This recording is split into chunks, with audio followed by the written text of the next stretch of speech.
अल्हम्दुलिल्लाह वस्सलातु वस्सलाम रसूल अल करीम अम्मा बाद आऊज़ु बिल्लाहि मिनश शैतानिर रजीम बिस्मिल्लाहिर रहमानिर रहीम। अल्लाह के नाम से शुरू जो निहायत मेहरबान बहुत रहम करने वाला है। नून, कसम है कलम की और इसकी जो वो लिखते हैं। ए नबी, आप अपने रब के फजल से मजनून नहीं और बेशक आपके लिए अलबत्ता बे इंतहा अजर है और यकीनन आप खुल्के अजीम पर कारबंद हैं। फिर जल्द ही आप देख लेंगे और वो कुफ्फार भी देख लेंगे कि तुम में से कौन दीवाना है। बेशक आपका रब ही उसे बेहतर जानता है जो इसकी राह से भटका, और वही बेहतर जानता है हदायत पाने वालों को। तो आप तकजीब करने वालों की अतात ना करें। वो चाहते हैं कि आप कुछ नरम पड़ें तो वो भी नरम पड़ जाएं, और आप हर कस्में खाने वाले जलील की बात ना माने जो ताने देने वाला इंतहाई चुगलखोर है, भलाई से रोकने वाला, हद से गुजरने वाला, सख्त गुनाहगार है। अजट इसके अलावा हराम ज्यादा है, इसलिए कि वो माल और बेटों वाला है। जब इस पर हमारी आयात तलावत की जाती हैं तो कहता है कि ये पहलुओं के अफसाने हैं। हम जल्द इसे इसकी सूंड नाक पर दाग लगाएंगे। बेशक हमने उन्हें आजमाया जैसे हमने बाग वालों को आजमाया था, जब उन्होंने कसम खाई कि अलबत्ता सुबह होते ही इसके फल को जरूर तोड़ लेंगे, और वो इंशाअल्लाह नहीं कह रहे थे। तो आपके रब की तरफ से कोई फिरने वाला अजाब इस बाग पर फिर गया जबकि वो सो रहे थे। फिर वो बाग कटी खेती की तरह हो गया।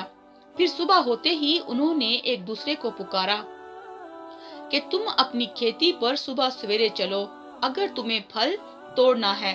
चनाचा वो चल पड़े और आपस में चुपके चुपके कह रहे थे कि आज तुम्हारे पास बाग में कोई मस्कीन दाखिल ना होने पाए। और वो सुबह सवेरे ये सोचकर लपकते गए कि वो मस्कीनों को रोकने पर कादर हैं। फिर जब उन्होंने बाग देखा तो कहा, यकीनन हम राह भूल गए हैं, नहीं बल्कि हम तो महरूम कर दिए गए हैं। इनका बेहतरीन कहने लगा, क्या मैंने तुम्हें नहीं कहा था कि तुम तस्बीह क्यों नहीं करते?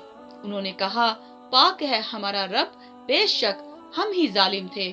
फिर वो एक दूसरे की तरफ मुंह करके मलामत करने लगे और कहने लगे, हाय हम पर अफसोस, बेशक हम ही सरकश थे। शायद हमारा रब बदले में इससे बेहतर हमें दे। बेशक हम अपने रब की तरफ रगबत करने वाले हैं। इसी तरह होता है अजाब, और आखिरत का अजाब तो सबसे बड़ा है। काश वो जान लेते। बेशक मुत्तकीन के लिए इनके रब के यहाँ नेमत के बागात हैं। क्या फिर हम मुसलमानों को मुजरमों के बराबर ठहराएंगे? तुम्हें क्या हुआ? तुम कैसे फैसले करते हो? क्या तुम्हारे पास कोई किताब है जिसमें तुम पढ़ लेते हो कि यकीनन तुम्हारे लिए इस किताब में तुम्हारी मनमानी बातें हों? क्या तुमने हमसे यौम क़यामत तक पहुंचने वाली कस्में ली हैं कि तुम्हारे लिए वो होगा जो तुम फैसला करोगे? इनसे पूछिए कि इनमें कौन इसका जिम्मा लेता है कि इनके कोई शरीक हैं, तो चाहिए कि वो अपने शरीक ले आएं अगर वो सच्चे हैं। जिस दिन पंडली खोल दी जाएगी और उन्हें सजदे के लिए बुलाया जाएगा तो वो सजदा ना कर सकेंगे। इनकी नजरें झुकी होंगी, इन पर जिल्लत छा रही होगी, और तहकीक दुनिया में उन्हें सजदे के लिए बुलाया जाता था जबकि वो सही सालम थे। लिहाजा छोड़ दीजिए मुझे और इसको जो इस हदीस कुरान को जुटलाता है। हम उन्हें आहिस्ता आहिस्ता तबाही की तरफ ले जाएंगे, इस तरह के उन्हें इल्म तक ना होगा, और मैं उन्हें ढील देता हूँ। बेशक मेरी तदबीर इंतहाई पुख्ता है। ए नबी, क्या आप इनसे अजर मांगते हैं जो वो चट्टी के बोझ से दबे जा रहे हैं? कि इनके पास इल्म गैब है तो वो इसे लिख लाते हैं।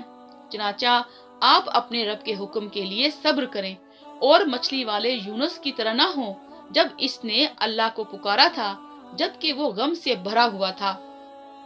अगर इसके रब का एहसान इसे ना संभालता तो वो चटेल मैदान में फेंका जाता जबकि वो मजमूम होता।